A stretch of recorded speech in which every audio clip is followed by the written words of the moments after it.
Tuning in to the online broadcast network, AFTERBUZZ TV. Over 20 million weekly downloads in over 150 countries, and your number one source for after-show entertainment.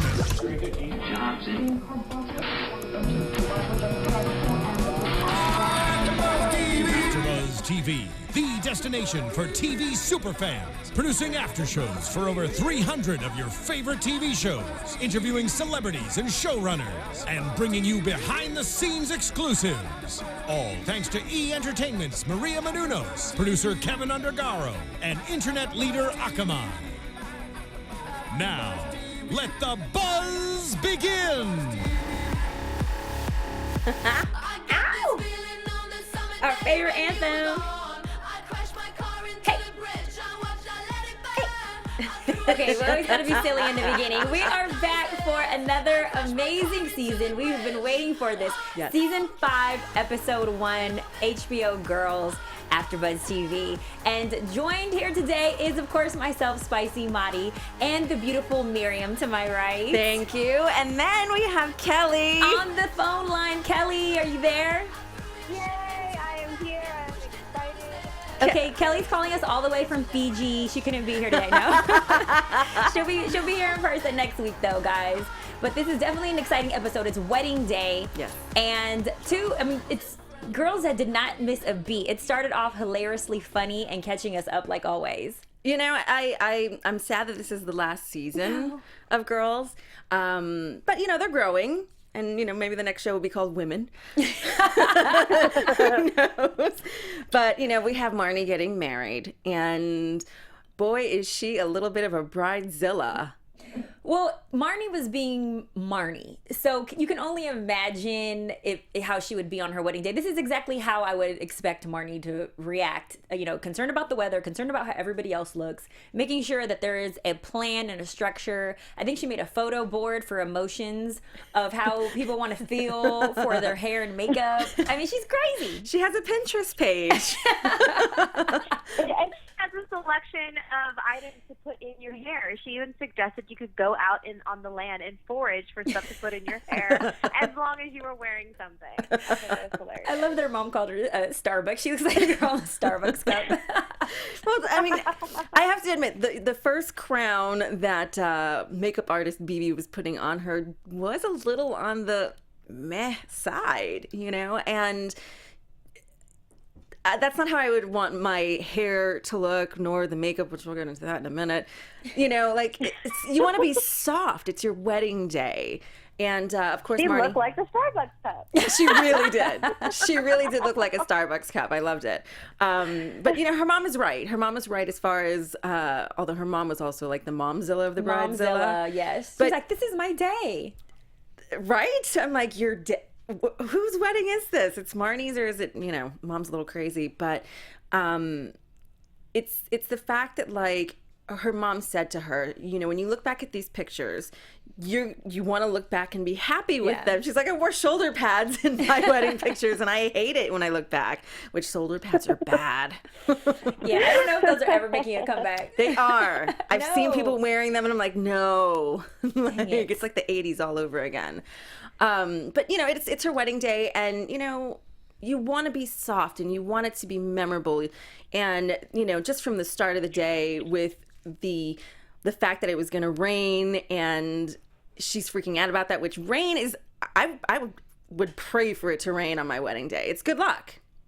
I don't Yeah, care. it's a good omen. I've always It's heard a it was very I good do good- not want it raining on my wedding day. Everything gets ruined from the rain. I understand that it's supposed to be good luck. Yeah. But the actual finding true love is good luck too. I don't need the rain to solidify that. Well, I mean, Come on, if you can make it through a rainy wedding, you can make it through anything. You're Absolutely lovely. not. Well, okay. So I much like Hannah. I'm anti-weddings. I do think that weddings are overpriced, and they're not for the bride and groom. They are for everybody else to, out of, you know, the bride and groom's pocket, to enjoy themselves at the bride and groom's expense. And so I am anti-wedding. But I understand why Marnie wants that, because she wants to show the world her love. She's trying to showcase, you know, to her friends that this is real.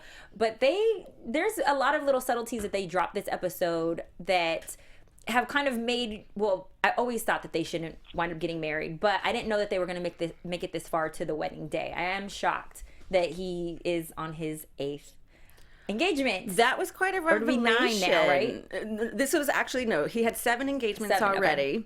And this is his 8th one. And his friend, I forget the friend's name, he was like, I'm surprised that he's even like, we've gotten to this day. And probably they've gotten to this day, I think probably mostly because of Marnie's control issues. You know what I mean? So she forced him to get to this day. Because when we last saw in last season, you know, they had a gig and he didn't show up. Right. So the fact that he is present is overwhelmingly shocking. But you know, that's just He's unreliable. He's a runner. I mean, and the recycled engagement ring. oh. We don't even know if that was the first one for Clementine. That could have been an engagement, the one he's been using every time. Exactly. Right, that could have been the original. I really think that it is. In all honesty, I think that this is the original, like, this is the 8th finger it's been on. Are you guys a little bit shocked that Hannah did not bust Marnie's bubble and tell her? Because it's so Hannah to ruin the day, and she didn't tell her. You know what? I think because Marnie is so wound up and their fights have been so intense over the last 4 seasons. This is Marnie's day. She doesn't want to ruin it. And the fact that her boyfriend, Fran, asked her not to, that's, you know, maybe she's growing up. That's a huge, like, keeping her mouth shut. That's a huge step for her. I don't think it really had anything to do with him asking her. I think it was more what Marnie was saying to her was like, look, I've been there for you. You have been all wrapped up in your life. I haven't heard from you in years to really see kind of what's going on in my life. And here you are thinking about you. And you know, she looked at her and she was right. And I think that kind of maybe paused her for a second to just stop talking and just let it be. Well, see what Marnie's gonna do. I agree with you on that because I think that she had a second where she was going to burst her bubble and she was ready to ruin her life and her wedding. And I think for a split second she thought about it and was like, let me not disappoint somebody who I do truly love, and stepped out of herself for the first time. Well, a big part of it is in the beginning of the episode, Marnie specifically says to Hannah, I need you to keep the vibe super calm. You know what I mean? So right off the bat, she assigns her to, like, make sure that she's chill. In other words, don't F up my day. Yeah, and you know, you see it when Marnie's looking outside of the window, and, you know, she's like, what the hell is my mom doing out there, being Momzilla? And Hannah's just sitting in the chair, and her sweatshirt was hysterical. Oh, I woke up like this. Yes. I love that. I love that. I try pulling off, like, wordy t-shirts, and it's like a billboard, so I don't do it, but I loved it.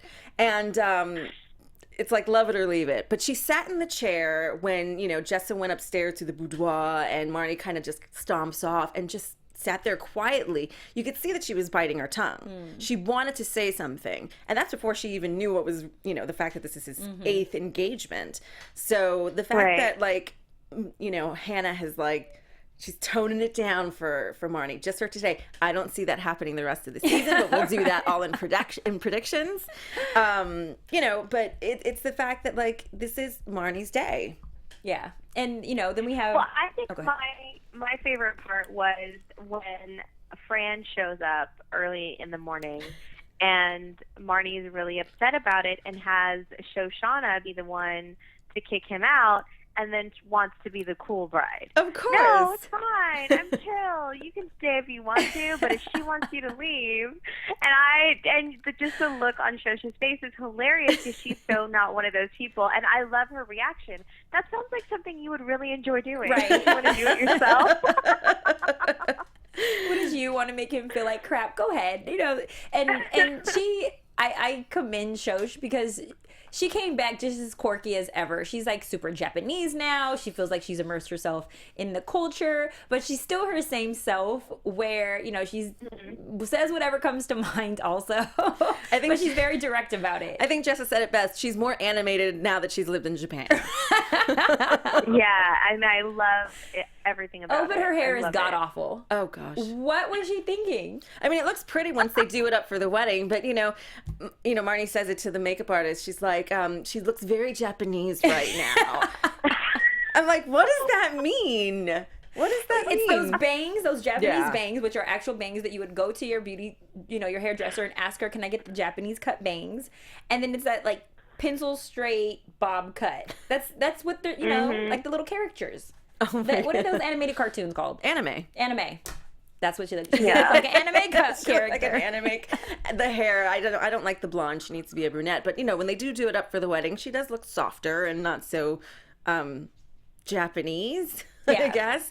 But, you know, I like her, the fact that she is happy about where she's at. And you see Shoshana talking about it to the makeup artist, how, you know, the culture is like in her soul.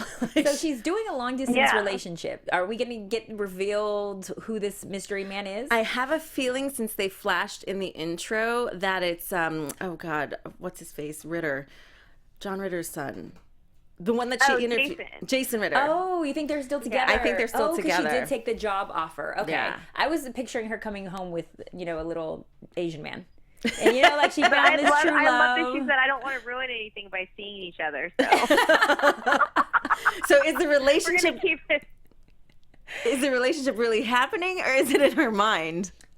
I think they're probably still together. That's the funny part. Since she didn't want to bring the +1, she just takes her bridesmaid duties way too seriously to deal with the +1. Well, I mean... And that's so her. It really is so her. But, you know, it's the fact, too, that, like... I mean, I think women do this. I know that I've been guilty of it, where you're like, you know, you text each other, you email each other, but you never see each other, and then, like, they ghost you when they want to ghost you. Oh, okay. So you think she's in, like, a fake relationship? Yes, I think she's being ghosted, because it's like, maybe she did ask him. Ooh, I think that she is in a long distance relationship, but that she's noticing she's probably maybe getting some more attention, because absence makes the heart grow fonder. They say I couldn't do a long distance, but I think that that's maybe what she has going on. It's going to be revealed to us. It will be revealed. I'm like, whether it's in her head or not. Either the guy in Japan, because if she's in the States and she's dating the guy in the States, wouldn't you want to see him? Exactly. Right. Yeah, that is true. Got to get some play. Right. At least get a quickie in. Get a quickie in, like Hannah in the car. Exactly. Like Hannah got stressed out and went to go deal with that. I'm telling you, that's the way to handle that. Wait, but I love that Hannah got her quickie on, but she also had the same exact dress that I owned for the wedding that I was in. I was in a wedding, and that wrap dress is very complicated. I mean, Hannah was like, you know, these straps are longer than the dress, and they are. But you can twist them and turn that dress into 8 other options of dresses. Oh, wow. And so that's... Which we saw when we walked into and talked to Marnie. It was a completely different top. But that's what the bride is always thinking. Oh, I don't want the girls to not be able to wear this dress afterwards. So if I get them a dress that they can turn into 8 other dresses, they can get more use out of this dress. That is really the bride's mentality. At least you hope so. I still have not worn the dress since the wedding day, okay? You never usually do. But no, it's I like that she definitely stepped out for the quickie, and then, you know, but first we see her walk Fran, after Shoshana kicks him out of the girls, you know, women time in the morning, and we have Hannah walking Fran to where the guys are, you know, situated at. And what an awkward conversation between Adam and Fran. No words necessary. No words That necessary. Ray is just looking at them, and he's like, "Can you guys use full sentences?" He goes, "You guys sound like an E.E. Cummings poem." Well, I'm thinking that Adam is still in love with Hannah. We saw last time she rejected him. We totally thought that Hannah was going to take him back, but she didn't. She wound up getting a new boo thing. And that is kind of awkward to be in the same room with, you know, old boyfriend and new boyfriend and trying to get along. And then he gets, I guess, forgotten about because Desi doesn't remember his name. And he's like, but we shared a moment. You're giving props to everybody here, you know, showing love to everybody. And then you forget my name. We went bike riding together. So that was kind of like a wah-wah. You know, he crapped on him real quick. Well, I mean, that just goes to show Desi's personality. I mean, first, we walk in, after they, you know, walk into that room in the awkward conversation with Adam and Fran, we have Elijah and Desi and his friend meditating. And I love Elijah's look. He's like in the middle between the two of them, and he's looking at them like, what the hell are you doing? They're transcending. Weren't they transcending? They were transcending. Okay. And he goes, I thought that meditation was just naps. And they're like, and Desi's like, yeah, they're naps you wake up from. You wake up from like those sleep. naps. Okay, yeah. But the fact that, I mean, when they first came out, I was like, what the hell are they doing in there? Because Elijah's in his underwear. Mm-hmm. He's in his like what are those called? Boxer briefs. And, you know, Jesse's in this whole mental space from the meditation that he's giving all this love. And yeah, he's like, and who are you? And he's like, I love you, man. And Fran's like, yeah, I love you too. Like, what a diss. It was such a diss. So disappointed that he doesn't remember him. But I like Fran, though. I do think he's a nice guy, and I think he's good for Hannah. I think he's more of Hannah's speed. And he could be more of a butthead. I like that she's not going from, awkward Adam to another awkward person. I think he's kind of level-headed for her. Yeah. And you can see a shift in Hannah's personality. And I think some of it can be attributed to Fran, and I think they're going to show us that later too. Yeah, I mean, they complement each other. It's the yin and the yang kind of thing. You had two yangs when you had Adam and Hannah together, or two yins. You choose. Sometimes they were dark, sometimes they were not, But and I like that it seems like he really accepts her for who she is and just kind of takes in her crazy and just deals with it. And I think that he helps calm her in a way that she's maybe not as wound up as she was with Adam, and she doesn't react the same way. And we're seeing a little bit of a difference. Yeah, I mean, look at the calming effects in the car. He chilled her way out. He chilled her way out. But no, they are good for each other. I really think they are good for each other. And I thought we were going to see some growth in Adam. Well, at least he played it as if we were going to see some growth with him. The only growth that we saw in Adam, which we didn't see, was between him and Jessa, which after last season... I'm so disappointed about that. I knew that was going to happen. I predicted that. FYI, yes. AfterBuzzers, okay? Yeah. I predicted that they were going to hook up. I knew it. They were setting us up for that. And it's such in Jessa's spirit to not stop that. I'm sorry. She definitely owns her promiscuous character, but it's one thing when she's supposed to be better than that. I get it. All of them have slept together. This has really turned into a Friends TV show as opposed to Girls. Because everybody in Friends have slept together. But come on, Jessa, come on. Adam, Hannah's going to go nuts. We will definitely talk about that in predictions. But, I mean... The interaction between Jessa and Adam, I think they get each other. They're a little bit more yin-yang than Hannah is. And I agree. She's not going to be too happy when she finds out about it. But there's just this, and you saw it in their characters there's last sexual season. Energy there. There is some chemistry. There's no one's business. And you see it. He goes in to kiss her. And she's like, no, I can't. And then it was like, forget it. Instant. Yeah. What do they call it? But you also see that there's a real friendship there. They really can have conversations, real ones. And I think that has a lot to do with, that adds to the attraction, I think. No, absolutely. I mean, there was no conversation, nothing of substance between Hannah and Adam when they talked. There was really nothing of substance. It was like, we're so comfortably uncomfortable, let's stay together. It's all about weird, crazy sex, and I think Jessa's relationship with Adam, this entire existence of Girls, has been inappropriate. I'm sorry. Last season, she hooks her best friend's ex-boyfriend up with her cousin, it was her cousin, it was right? Her friend or girlfriend. I thought it was her cousin, but regardless, you don't do that. And then this episode, now she's messing with Adam. I mean, I just think that Jessa isn't as good of a friend as she says. Well, she's always been inappropriate. That's never been. Or maybe she just operates off of a different moral compass. That's not really surprising to me. It's but not. The thing that did surprise me about her this episode was that she's the one that kind of got it together at the end for everyone. And I think that was a little bit of a peek inside of just kind of her growth in a different way. Yeah. Really? Because she was able to kind of pull it. She was kind of pulled it together. She fixed everybody's hair, did the makeup, got everybody dressed. She kind of, clapped her hands and was like, okay, let's do this. I got this. And that's something we really have never seen from her. She's always kind of been the wanderer and the one that you can't count on.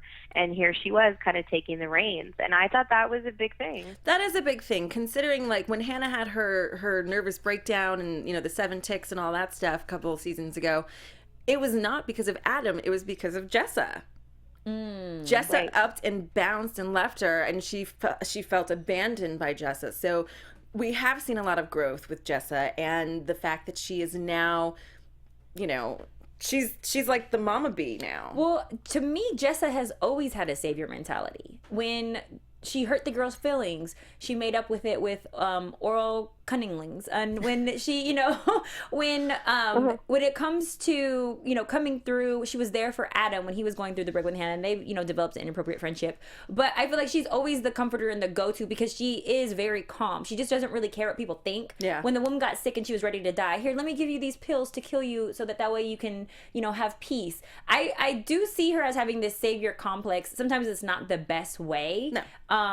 But I could totally see her coming and saving the day because she's the one who cares the least. So she's not stressed out. She's not high strung. It's more like, you know, this is how you fix it. Yeah. I was not Yeah, shocked but that she saved the usually day. runs away too because she doesn't want to deal with it and she doesn't feel She's that she has to. irresponsible. Yeah, she is definitely irresponsible. So I just feel like we saw a little bit of something different. Like she could have just kind of said, "Oh, okay, well this is like shot to shit," but you know she didn't. She came in and she's like, "Okay, let's fix this. Let me do this." And I just feel like, yeah, I mean, she has those little things here and there, but even with her own marriage and her own things, like she was really quick to just kind of run away from things.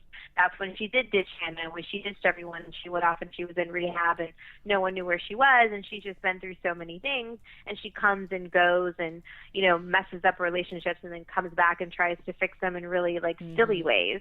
But I just feel like this was a little bit more mature of her, and I felt like she really, whatever her feelings are for these girls, and her relationship with Marnie has never been really that great. That's true. But she was there, and she pulled it together the way Hannah should have. Yeah, Hannah is not the go-to, but at least Hannah didn't ruin it. Touche. Right, yes. Well, moving forward, I love how, you know, back to the guys, and you know they're doing whatever the hell they're doing, and we find Ray and Fran just sitting having a beer together, and I love how Ray dadded out on Fran. Oh, what are your intentions? Jinx, you owe me a Coke.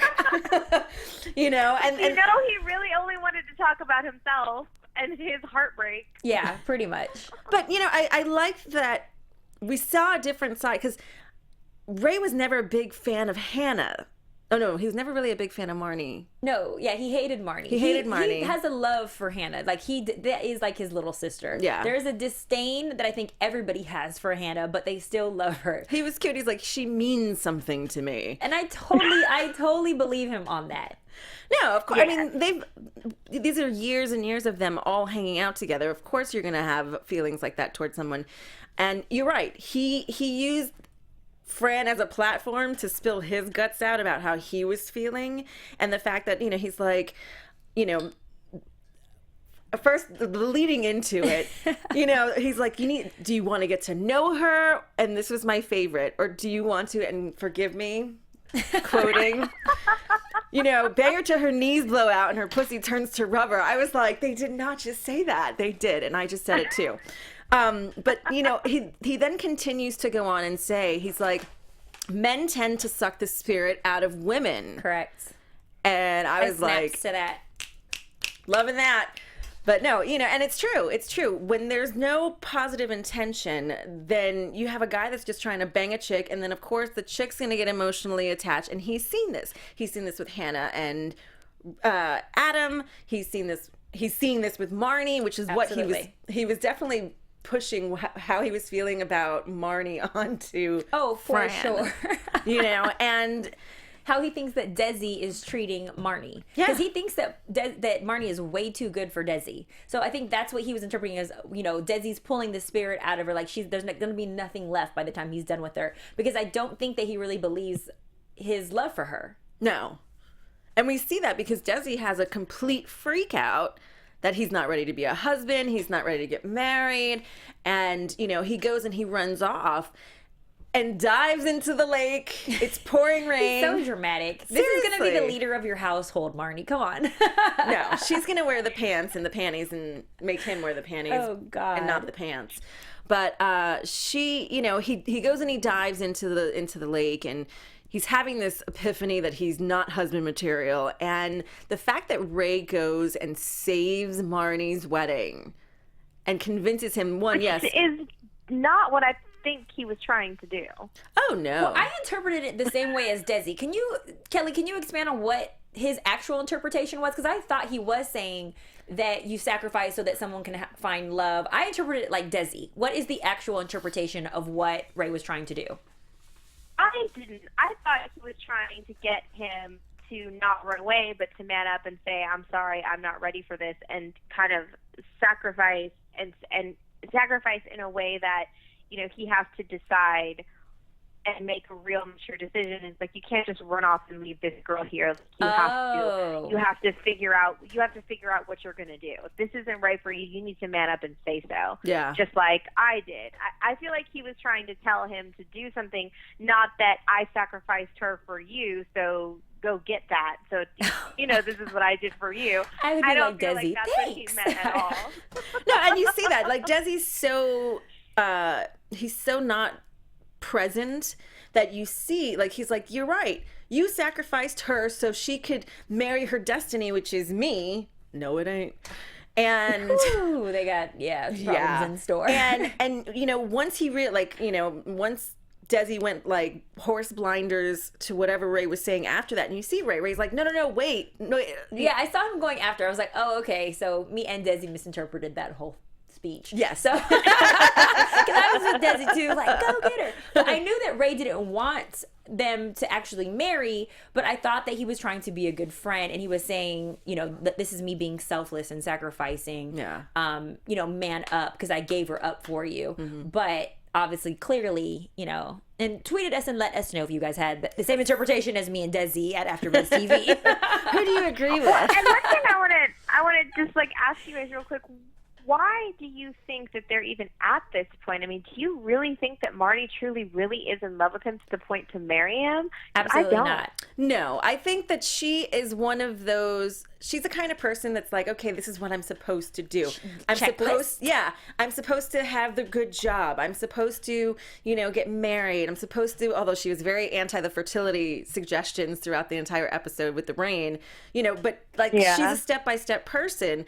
And we've seen in prior seasons that her life is not as step-by-step as she'd like it to be. Mm-hmm. You know, she worked for the art consultant, and then she had to wait tables, and she was banging the weird artist, you know, and then she's trying to get back in the art, but all of a sudden now she's a musician. It's like she's trying to control the situation, but it's not going to go down.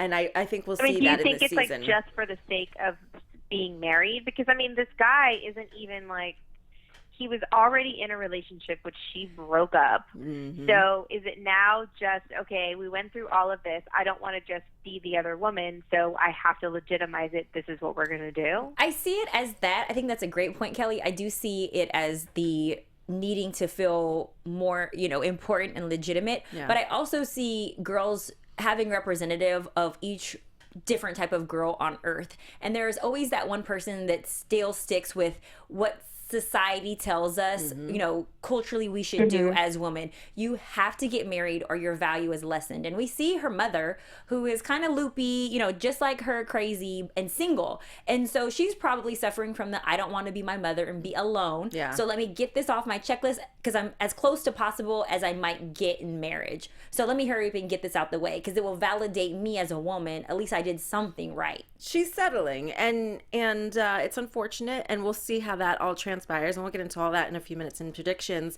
But, you know, as she's getting ready, I don't know, it doesn't seem right. It doesn't seem right. And it's all from, like, first of all, the makeup was horrible. She had, the first thing I said to Maddie, I go, dude, she's got the Kim Mathers lip liner. It was chocolate lip liner. It was like what color is that at MAC? It was M&M's. It's called eyeliner. Eyeliner on her. That's what eyeliner brown.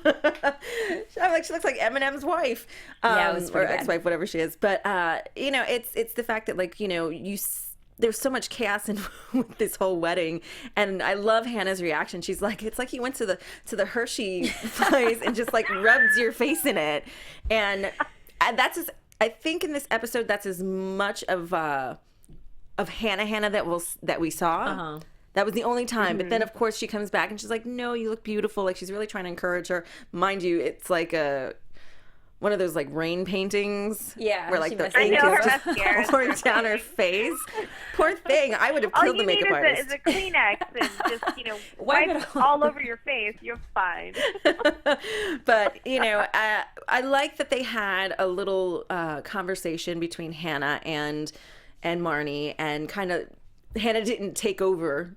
She didn't take hostage of the conversation like she normally would and make it all about her, and really just tried to be there for Marnie in this very Rocky Horror Picture Show situation, because that's what it looked like.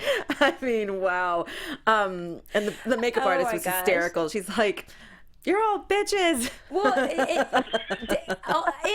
Marnie's defense, that was not what she asked for. She said natural look. Ralph Lauren would never put that extra Kardashian down makeup, like the old Kardashian look. Or what did she say? In her Laurel freaking Canyon photos. Light, or what was Yes, she called it Laurel. She goes, Laurel Canyon Classic.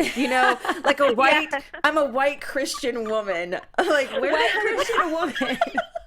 But honestly, I knew what Marnie meant by that. I was like, oh, I know exactly what you want. I know what look you're looking for. I would have said to her simply, makeup artist, make me look like a flower child. Flower child would have been great.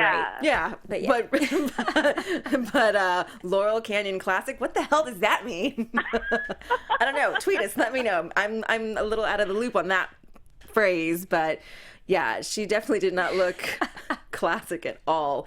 And it was great to see that Jessa did come in and save the day, and they were able to go outside, and the rain finally went away, and she was able to have her day. And we'll see in next episode. Yeah, it closed on. It's going to be a brighter day. Let's hope. We shall see. But shall we get into predictions, ladies? Yes, let's. And now, your AfterBuzz TV predictions. All right, Kelly, since you were all the way in good old Texas, we'll let you go first. What do you think? You know you're not in Fiji? Okay, well, since we didn't see them actually go through with the ceremony, I'm questioning whether it really does happen. I don't know. I think, he's a notorious runner, so I'm going to be curious to kind of see if they make it through the vows, or maybe Marnie decides to run away. Like, I don't know. I'm not 100% sold that the wedding actually goes all the way. And what do you think's going to happen with, like, Jessa and Adam? Oh, they're totally going to hook up. Hannah's going to freak out. There's going to be a rift in that friendship for a little while. Jessa's going to take off and not care and do what she does. And, and it's going to be kind of one of those things, like, who are you to tell me who to love? You left him. What are we going to do? You don't want And him I think anymore, that's a very interesting topic to tackle, because when you're not together anymore, I mean, two people find each other, and just because he happens to be with your best friend, what does that mean? There should be a grace period, and we talked about that before. Yeah. It hasn't been a large enough gap. No, sorry. there's not a large enough gap for that to be going down and to be okay. I'm going to say No, that... I mean, no, but I feel like it's going to be, I'm really interested to see how they are going to deal with that, because I think that's something that pops up a lot in real life. That is a no-no. There's a grace period. I agree there's a grace I period, don't- but like a 10, I mean, 5 year, at least 5 At least. years. At Like, least. the It's been condom's still in the 7 trash months. can. Come on.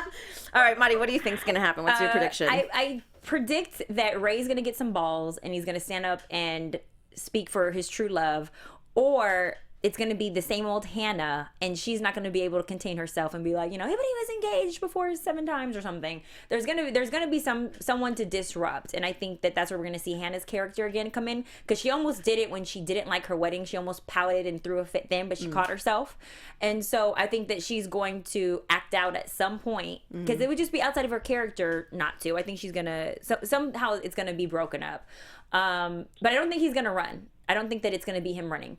I think it's going to be ended a different way. And then I completely think that Jessa and Adam are going to hook up.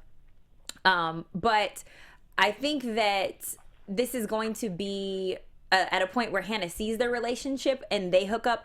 And then a bit of her is going to want Adam back just because Jessa has him. Mm-hmm. And she's going to miss out on a really good thing of Fran being there for her, who's really not for her, just because she doesn't want her best friend having Adam. Ooh, these are good predictions. Yeah. These are really good predictions. I agree with you, Mari. I think that it's probably going to be Ray he says in this episode that he really wants to pull, the graduate move, but doesn't. I think he will suck him up and say, no, you can't marry him. The fact that he dove in the lake and has been engaged 7 times before you, and the ring is recycled. Like, I think it'll be like a gang up on Marnie, but after it's done, like once they say the I do. So like the reception, I think is going to be a shit show. Yeah, because you can, don't forget, you know what I mean? It's not official until you sign that dotted line. Like, this is just a ceremony. Yeah. So at the end of the day, she can say I do and really not, and don't. Well, we don't know if they've already signed the paperwork already or not.